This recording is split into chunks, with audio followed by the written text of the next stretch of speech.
We now call on stage Miss World Philippines National Director, Mr. Arnold Vega. We'd also like to call on stage the General Manager of Miss World Philippines, Mr. Bessie Besana. We will now have a few words from Mr. Arnold Vega. Good afternoon to everyone. Thank you for coming over here in the set-up press conference of Reina, Hispanoamerican, Filipinas, Miss ALYSSA, MUHLACH, ALVAREZ. So this is another queen who will give us a back-to-back win for 2018. And I'm very positive that ALYSSA can make it. I was very strong feeling that ALYSSA will bring home the crown again to the Philippines, and as I've said the last when Win-Win was when we had also a send off, I told her that I'm expecting something that we can give to the Philippines. So fortunately, Win-Win delivered.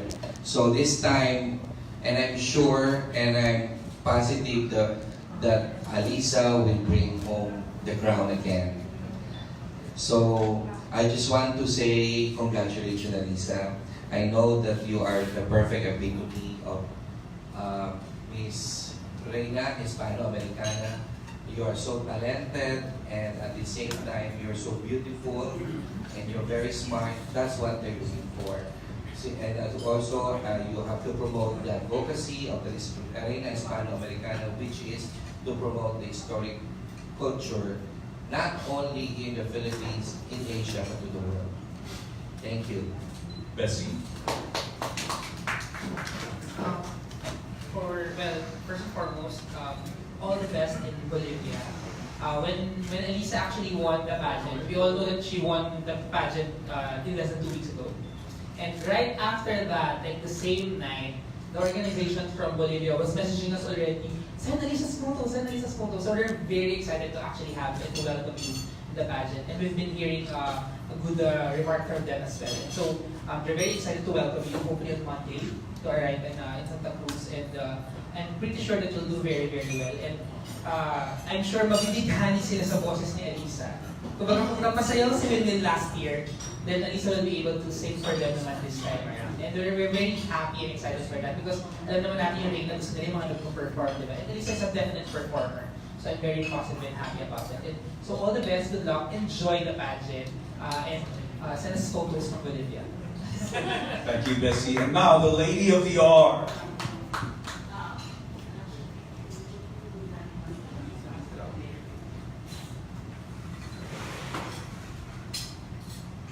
At first, I would like to thank my National Director, Arnold Vega, and the one and only Bessie Besana, who really helped people throughout, not just for Reina Hispanoamericana, but even in Miss World Philippines. I'm so grateful to have been part of this family, and I'm so excited to go to Bolivia. Excited and nervous at the same time.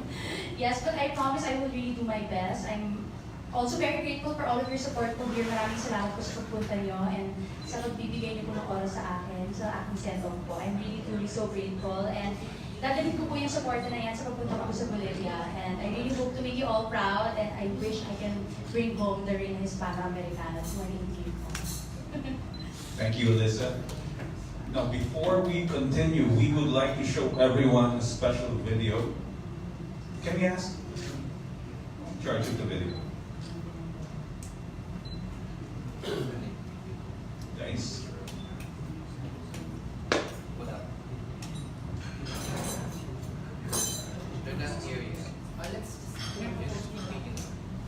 Before we do that, we now open our Q&A for ALYSSA. So if you have any questions, please feel free to approach the mic and state your name and affiliation.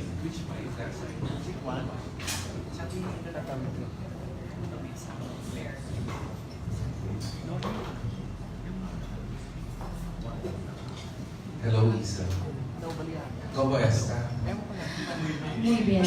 Okay. ¿Y tú? You know, always bien. Isa, you know that Win-Win is the reigning great Hispanoamericana. Yes. So far, what is the most meaningful advice or tip that she has given to you for the competition? Because she knows the inside happenings in Reina Hispanoamericana. Okay. What has she advised you so far? Actually, I've really been talking to Win-Win for multiple times na po, and I asked her, because a lot of people think that since pupunta po ako sa Reina Hispanoamericana, it's super competitive and puro tarayan daw po there. But Win-Win told me, she told me that to just be myself and to always be kind to other people. So I think that's one of the things that sets her apart from other people. Kasi yung iba, they're like, kailangan lumevel daw ako. Kung ganun sila, ganun daw ako. Pero she told me to be nice and to be sweet and to always be kind to other people and the candidates there as well. I think she must have also told you that initially during her time, she was alienated at the onset because she doesn't speak Spanish. How are you in terms of that kind of behavior from the others at the start? Parang nilalayuan ka nila, parang they isolate you. How do you react to that? Actually, you know, it's so funny because si Bessie ko, he gave my number so that I could be part of a Reina Hispanoamericana group. And talagang they're all speaking in Spanish. So I really need to exert extra effort into understanding what they're talking about. But I think it's really about being able to talk to other girls. Because the other girls there, they welcomed me into the group and they said that they speak in English. It's just nakakataon lang na most of them really speak in Spanish. So that's what they used to speak. But there are girls that also speak in English. And I think that I can talk to them naman po and try to exert an effort. That's why I'm actually also learning how to speak in Spanish, even basic conversation. Kasi syempre, I only have 2 weeks. So talagang I'm trying to do my best. And lastly, you know that Win-Win is a dancer and you are a singer. How many Spanish songs have you tried learning so far? Actually, kasi po for my talent, for the talent part, if I'm not mistaken, it's not a competition. It's just to showcase, yeah. It's just a showcase for a TV guesting, if I'm not mistaken. So for that part, I prepared a medley of mga different iniisip ko kung sasabihin ko. You'll see. You're a Spanish medley. Not the whole song, but yes, I will be singing Spanish. Surprise na lang para. Yeah, surprise kung ano kakanta. Good to see you when you perform. Yes. Yeah. Yes. Thank you, dear, Thank you and po. buena suerte. Muchas gracias. Thank you, Lord. Jay? Good afternoon, everyone. Buenas tardes a todos. ALYSSA, last year, I remember when Win-Win won in Reina Hispanoamericana, she aced the Q&A and expounded very well on the Hispanic culture, how she would promote it. So in your own way, how would you promote the Hispanic culture? Actually, I would later, the video that I will be showing, it will explain how I feel about the Hispanic culture. But right now, I think that we need to acknowledge the fact that Hispanic culture is actually truly embedded in the Filipino culture. We would not have religion, the Roman Catholicism, if it weren't for the Spaniards. We won't be as close to our families if it also weren't for the Spaniards. There are a lot of attributes and traits from the Spaniards that are embedded into Filipinos. So I think that it's actually just promoting appreciation for it and acknowledging that it's actually something that we got from the Spaniards. And the last question is, when you won as Reina Hispanoamericana Filipinas, what was your initial reaction? Kasi po first time ko po sumali ng beauty pageant, so I was really so grateful. I think it's such an amazing honor to have won a crown at my first try, and that's why I said that I will really do my best to bring home another Reina Hispanoamericana crown. Thank you very much. Buena suerte. Thank you, Jay. Next, we have Noli. Hi, Alisa. Since you will be the first to compete among the new set of winners, this work, ikaw din yung una na alis.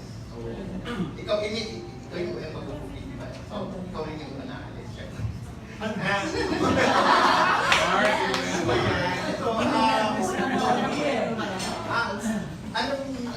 In what aspect of preparation can box. You have only 3 weeks to prepare.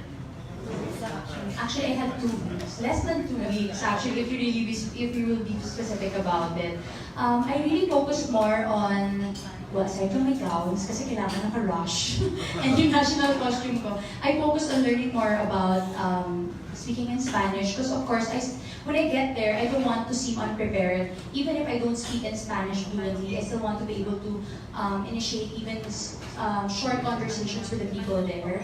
And at the same time, I'm also learning, of course, syempre some of the Q&A questions there are related to Hispanic culture. So, ibang-iba po siya from the Q&A I prepared for Miss World Philippines. Okay, and nag-seek ka ba ng advice from your mga former beauty queens na kamag-anak like Charlene? Yes, Tita Charlene was talking to me during Miss World Philippines. She has constantly been advising me to continue being myself and to always do my best and to always speak from my heart. Thank you. Thank you po. Hi, ALYSSA. I'm Dr. Robert from the number 1. Question number 1. On the side of why did you choose to focus on pageants instead of showbiz? Since you're from a clan of showbiz. Yes, actually before po, I was already a singer. I was like 14 years old. I was so young. And then I stopped because I wanted to finish my studies. And then after that, I wanted to go back to showbiz. But then a lot of people were encouraging me because they said na parang bagay daw ako mag-pageant. Kasi when you get to talk to me, you really get to see na marami akong opinions about everything. So people are saying na you should join beauty pageants. And I really like being able to inspire other people and also supporting causes. So it's perfect, diba? Parang beauty pageants, that, especially Miss World Philippines, it was really about that, being able to help other people. Okay, now that you're a beauty queen and you're going international, what are the things na kailangan mong i-sacrifice? Alam niyo po, admit ko talaga ng mahilig yung kumain. I really love to eat, especially when I'm tired. Kasi po, like, ito nga, wala na, sinasabi ko kay Des, wala na akong time. Gabawin lang ako sa tulog sa aeroplano papuntang Bolivia. Kasi wala na po akong time to do anything. Like, I really have to focus because I only have 2 weeks. So I have to fit everything into my schedule. So, yun. And I can't eat rin naman kasi yung mga iba, naka-celebrate na, nakakain na sila. Kasi yung mga pageant nila, it's not super close. Ako talaga the next day, parang naisip ko talaga, kain ba ako? Like, pinag-isipan ko talaga siya. So, yun ang sacrifice ko. And of course, my time with my family. I'm super, super close with my family, especially my sisters. So, yung mga sisters ko, actually, they're not sweet. Like, they're not the sweet type. Ako po yung pinakamalambing. Pero ngayon, since they don't see me, every time I go home, in fairness, sweet na sila sa akin.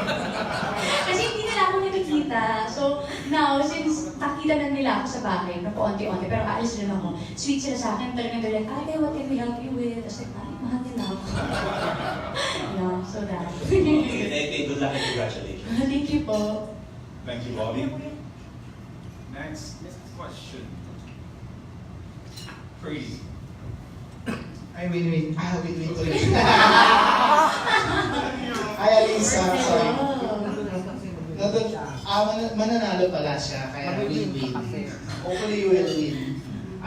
We're so positive that you will get the second title for the Philippines. And my question is, what would be your advocacy for the Reina Hispanoamerican pageant? Well, as what our national director said, it's really about promoting Hispanic culture.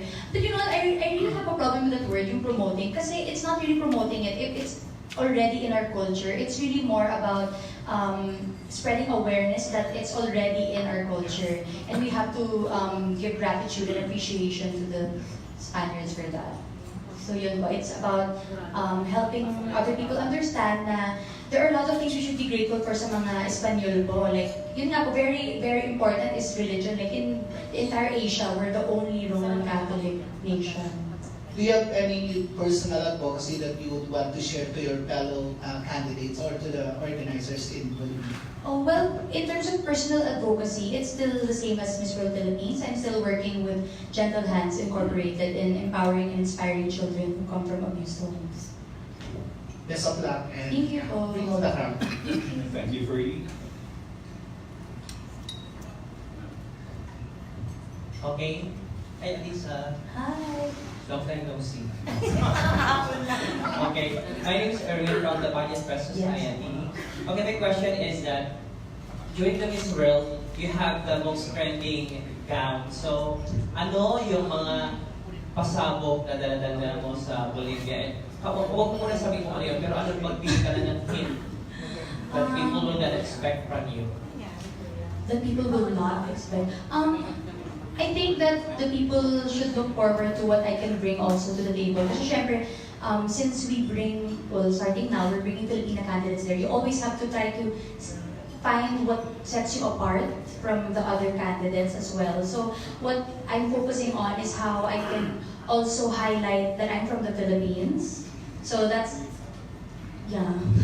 Abangan niyo na lang po yan. Thank you so Ay, much. thank you po. Good luck.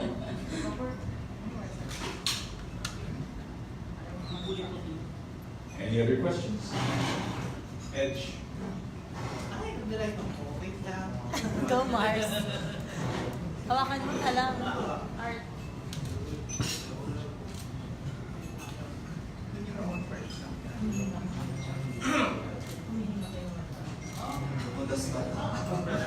Hello. Hi. Hello. Anyway, I'm Ash from Pageantology 101. Anyway, yung question ko is, aside sa, anyway, nakakapag-Spanish ka naman, di ba? Yeah, a little bit. I learned yung mga simple conversations, like how to introduce myself. So can you greet us in Spanish? Buenas tardes, everyone. Mi nombre es ALVAREZ, tengo 22 años, soy filipina, represento de la República de Filipinas. Muchas Bravo! gracias. Bravo! Diba? Bravo, diba? Anyway, syempre sa Q&A, so, hindi ka ginamit ng interpreter. So, No, I will use an interpreter. talaga? Yes! May mali-mali yung sagot ko. So, since I can express myself. So, gagamit si Alisa ng interpreter sa Q&A natin for Reina Hispanoamerican. Opo. Anyway, thank you so much. Thank you po.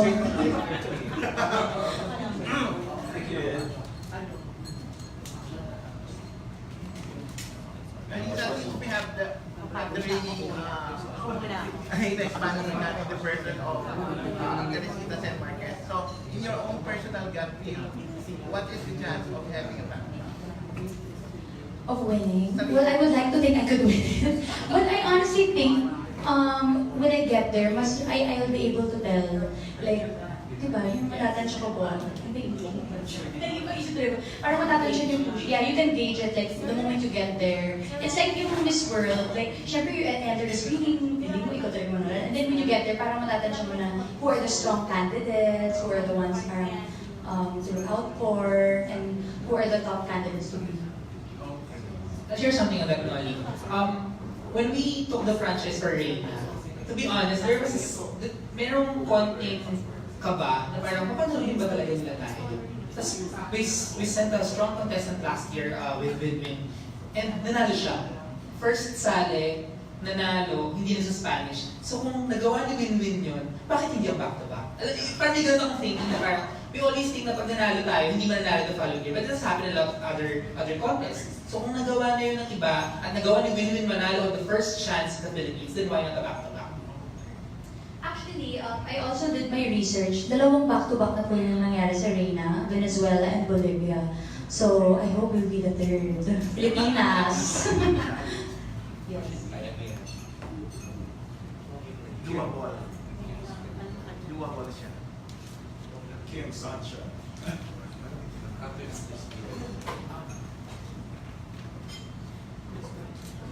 Last question. Any more questions? Before the video. And then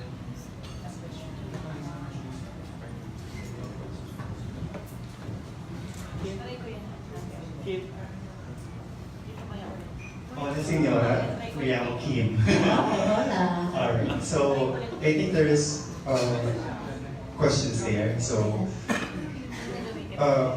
your gown will be designed by Bench. Bench. Yes. Yeah. And how about the costume? It's going to be done by Maestro John. He's very kilala po sa national costume. Among the national costume designers. So that's also something na na-excite po ako kasi diba mas delicate po siya eh, national costume. There's more intricate details that come into making that costume. Alright, gracias, Senora. Buenas tardes. Thank you. Hi, ALYSSA. Francois from Pageant Life Philippines. You've just spoken about your advocacy, your personal advocacy a while back. And how are you going to incorporate that to the advocacy of Reina Hispanoamerican? Yes, since I am working with Gentle Hands, so the way they empower these children and help improve the lives of these children is actually through the family-centered approach, which is something that we actually got from the Spaniards. Yung pagiging oriented po natin sa family and always focusing on taking care of our family. That's something that I can also promote. And at the same time, Gentle Hands can also help me in that aspect by telling these children that, you know, this is our history, this is how the Philippines, or the Filipinos rather, are how they are today. Thank you, and wishing you all the best. Thank you po. Good luck.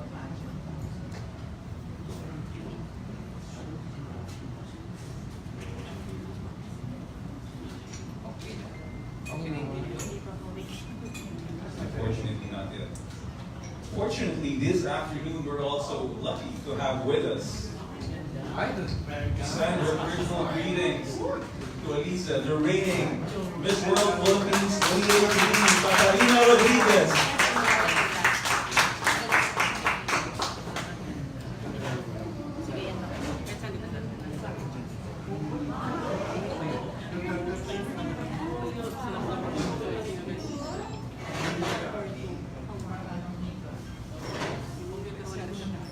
Catarina, please. Well, Lisa, are you excited? I have to give a big appreciation towards our queen here for leaving on 2 days. It's so fast. I cannot imagine having only 2 weeks to prepare. But as she has shown the entire country that she's more than capable of representing the Philippines in Reina Hispanoamerican. And I'm sure that you haven't really even had time to let the fact that you're a queen sink in. But I've seen your performance throughout, and I'll never forget this one instance when we did the closed door interview. Tapos lahat ng mga girls were all sa side, talking lang, making chika, waiting for her turn, and Alyssa was actually practicing the opening introduction dance. And it was like 1 a.m. It was like 1 a.m. And I was looking at her, I was like, wow, this girl is really giving her all. Because kasi 1 a.m. na, tapos she's really rehearsing. And I know that the dance version was a little bit more of a challenge for you. Like, I'm not a dancer, or you're not usually a dancer, right? And grabe, she really made almost every fast track, or was it every fast track? Almost every fast track but one. That's amazing. And she really put effort into each one. Like, of course, when you're there, you're competing, you're looking how the other girls perform, and you're on point every single moment. You always look fresh, you didn't look tired, and I know you know what you're up against because these Latinas, they're tough. So, but of course, you're gonna show them that the Philippines is tougher. And we're really made of beauty queens. So I'm excited for you. Keep your spirit strong. You're the first to compete from the Miss World organization, and you have women's guidance. And I think you really know what to do. I think you're really ready. You gave me a run for my money. So I was like backstage, like, oh my gosh, ALYSSA, like, grab it, this girl, for someone who competed for the first time. And you're gorgeous. You're so gorgeous. I've told you this many times. I'm excited to see your evening gown also for the coronation night. I think I'll be in China then. But when's it? November 3. Oh, so you can watch that. Yes. So we'll be cheering for you, Lisa. And I'm excited for your performance, and just keep in mind that the entire Philippines has your back. We're all here supporting you. We're all rooting for you, and you know what to do. You know exactly what to do. I don't think you need my advice. She's good. She's really good, and you can see that. Yeah, I'm excited for your entire journey. We'll be following. So God bless, Lisa. Good luck. Thank you, Catarina. Do we have further questions for our queens? Maybe for Kat.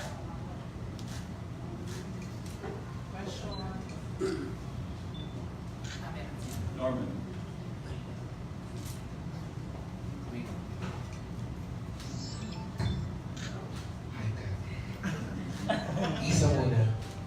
Isa, have you reviewed your competitors?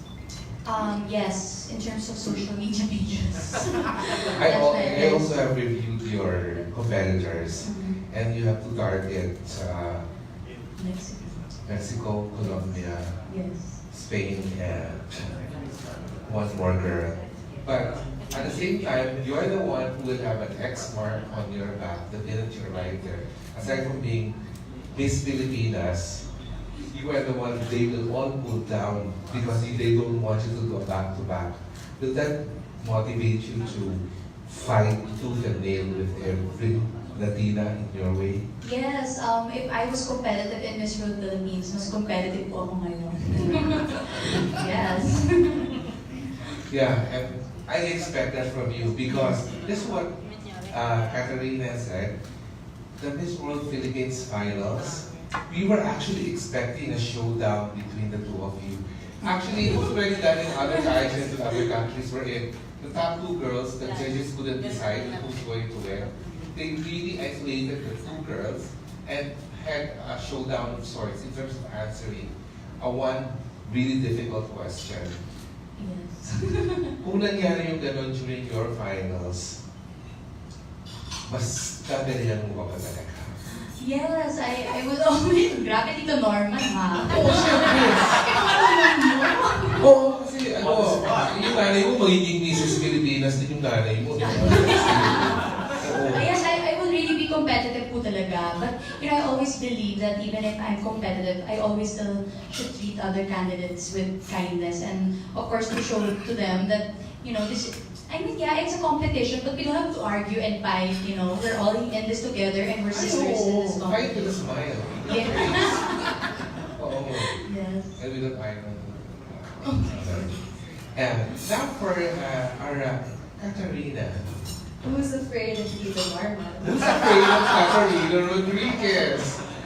So, honestly, during that finals night, we were all nervous inside because I even posted a blog that, my God, this is such a down-to-wire finals, as in... While the competition... Right after the top 10 Q&A, because the two of you are really like stepdaughters fighting each other like... Really? Because you gave them two best answers. My God, where are these two girls coming from? What's coming from Mars? What's coming from Uranus? I want to come from the moon. I don't want to come from the moon. That's from the visual of China. Maybe in this case. Okay, one very quick question for you, Kat. Are you trying to learn Chinese? My best friend is half Chinese. And my first cousins, all the two girls, because they're three, they study in a, oddly enough, Catholic Chinese school. So they have Chinese classes. And when I was living in Davao, I also studied in a Chinese school for 2 years. So I know a little bit counting and like achi and different terminologies. But I think that my best friend can really help me with this because she can teach me the more conversational stuff. Same as I did prior when I went to Egypt, I tried to learn the terms, the day-to-day terms. Sige, we look forward to you hearing you speak in Mandarin during your own send-off. Grabe, ang ganda ng dalawang Reina dito. Ala akong masabi. Kasi yun yung pareho.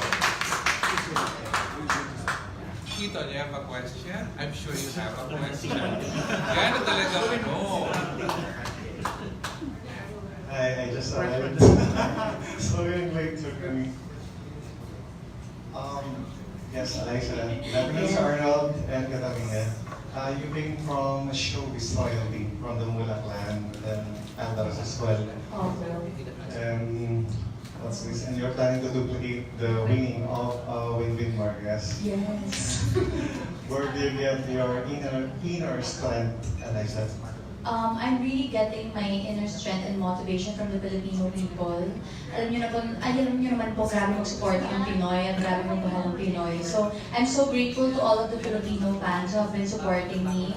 And at the same time, I'm so grateful to my family, to my friends, to my admins, who have been constantly helping me in these past 2 weeks of preparation. So all of these things combined, these are what strengthens me to continue to do my best to win the Reina Hispanoamerican.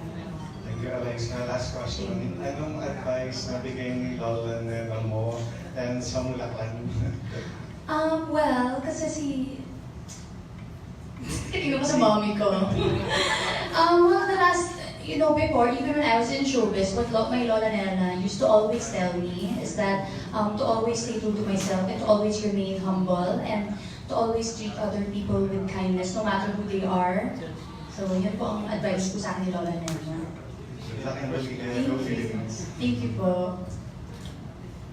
Alright, so we're having a bit of technical difficulties today for the video, but actually this video is very exciting kasi we have not even submitted this to Reina because of their short preparation nga ni ALYSSA. So we're actually gonna be sending this probably today or tomorrow pa lang para ma-upload nila. But we will give you a sneak preview of what her introduction video is. Wala pa itong watermark ng Reina, so they will still give that, they will still show that. So unfortunately, pasensya na kasi incompatible yung projector natin with our laptop. Kahit yung laptop natin. So we'll show it here. Later we'll probably pass it around so that we can get even closer. Kung mayaman masyado si Ryan. So share si Ryan. So we'll show it quickly lang. Then later, when we do your one-on-one interview, we can actually come closer and take a Text mo na lang. closer. Ano lang nga sa akin? Ay, ay, ay. Latin ako. Hola. Mi nombre es ALVAREZ. Tengo 22 años. Soy filipina. Represento de República de Filipinas.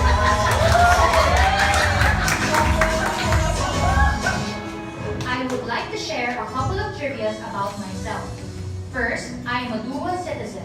I am Filipina and Spanish. My Spanish roots come from my great-grandfather from my mother's side, who was born in Barcelona, Spain. However, in 1903, he, along with his parents, migrated to the Philippines. Although I do not speak in Spanish fluently, I would love to have the opportunity to learn how to do so.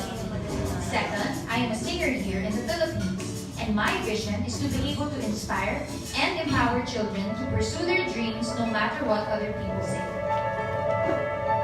Third, I love learning about history because I value culture and heritage. The Philippine Islands have a unique heritage with a strong Hispanic influence. To this day, the Philippines continues to show traits inherited from Spain. The strong presence and influence of Roman Catholicism, many Spanish last names, fiestas, and other traditions, many Spanish words were incorporated into our native language, Tagalog. Like when people ask, how are you? In Tagalog, they say, kumusta? Which is actually derived from the Spanish greeting, como esta. Another Hispanic trait that is embedded in the Philippine culture is our close-knit family ties. Filipinos are very close to their families and they make sure to always spend time with one another while enjoying delicious food together. It is truly such an honor to be part of the Reina Hispanoamerican 2018.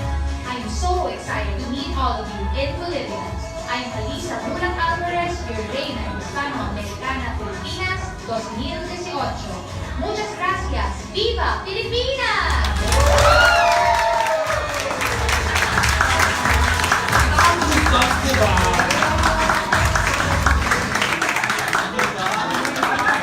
Sino magsasabi mo isang araw ng video? Ganda. Yes, and we'd like to acknowledge the team who actually was behind the video. Julian Taban. Julian Taban. Yeah, So, yung video. they were up to the challenge to create the video in a very short span of time. At talagang tinatakbo namin yung corona, linggo ng gabi, kukunin daw yung corona kasi yung video takes ganyan. That's so very interesting as well that actually ALYSSA told me this before that she has a Spanish passport. So, very interesting din yun na pag gano'n nyo lang, okay, Spanish talaga si ate. I-upload naman siya sa sa... Yes, so we'll be submitting it to Reina because it's actually, they're parang sa kanila talaga, sila dapat mag-upload. And when they upload it, magkakaroon siya ng watermark na Reina. So you'll be able to see that kasi syempre ang first dibs ng mga video dapat natin sa kanila. I'll turn it back over to TV. Thank you, Bessa. So if we have any more questions for you, Queen? When is she leaving? So leaving on Saturday via Philippine Airlines. Tama ba kung nakuha natin, you're one of the first few people to fly direct to New York? Tama ba yung nabasa ko sa Direct to New York, the flight. Not yet, mabalik pala. But she'll fly via Philippine Airlines to New York. Then parang New York. Yes, Manila to New York. Manila to New York siya on Saturday. But she'll arrive in Bolivia on Monday. Monday. One aircraft siya. Two aircraft lang pala sa kanya. Ito nga check ko yung ticket.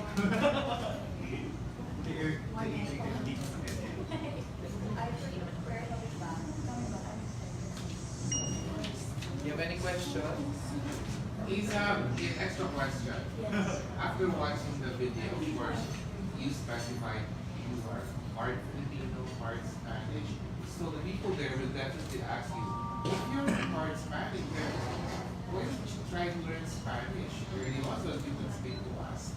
Yes, hence why I'm learning right now how to at least learn how to converse with them, even yung mga simple greetings. And at the same time, I was really born and raised here, and I don't really travel much. So I don't go to other countries. Dugong Pilipina po ako. But since I'm so grateful that this crown was given to me, I'm also doing my part.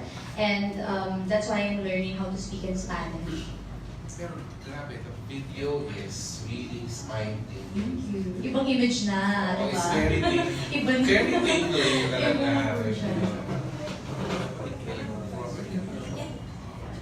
How many muletas are you bringing? How many will it's not final yet.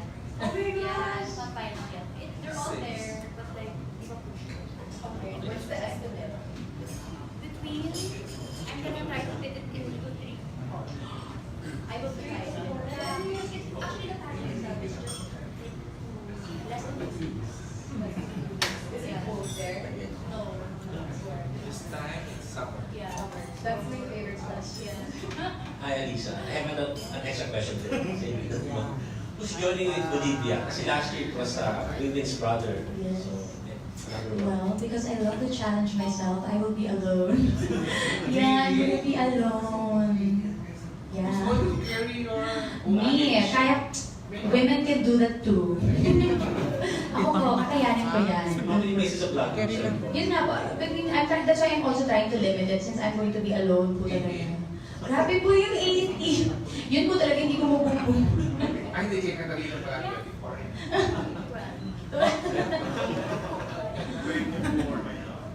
24. Okay, so actually, I just want to cut that because we already have our first princess this year. Because actually, I would like to believe is the closest friend of ALYSSA during the pageant. So si Chanel Morales to give us a bit of video good luck to ALYSSA and some messages for her. Dito talaga?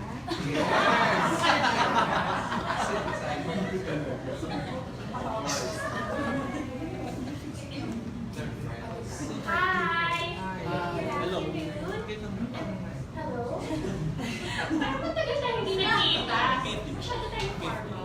Anyway, I just wanna wish you, of course, ALYSSA good luck. And throughout the Miss World Philippines journey, tayo dalawang talaga sabi, go lang, laban lang. And you're always the one na parang confident but at the same time.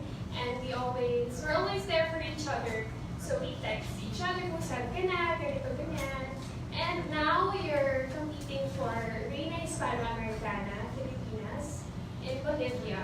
And of course, as your friend and as first princess for Miss World Philippines, you will be representing the Philippines.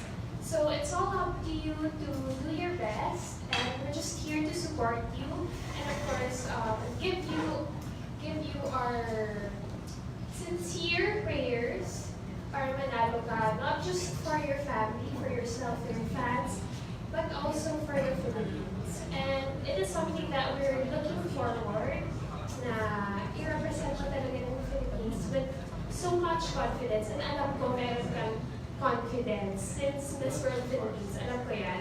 And until now, we're all here. Pumunta ako, it's because I wanna see you beforehand na I'm here to support you. And yun lang, just be yourself. I know you can do it. And you're ready to represent the Philippines and Bolivia. So I wish you all the best. And I know your family and your supporters are there to also help you. So nandito na kami for through social media, we'll keep in touch with you. And if you have any questions or if kailangan mo ng little push or motivation from us, you can just message me. O, diba? Ganun lang yun. Okay, so yun na. Ang ganda naman na sinabi. Okay? That's her day. Yeah. Thank you. Thank you. Uy, wala akong reply. Thank you.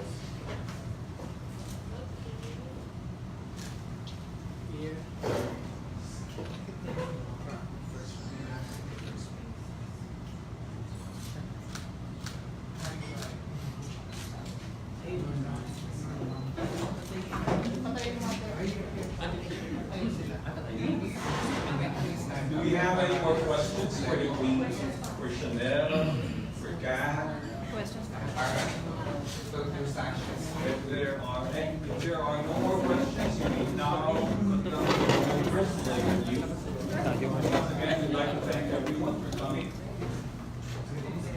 And our Queen for joining us.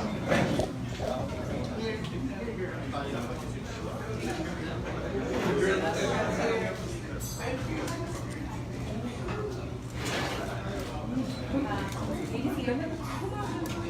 Here. Here. Here.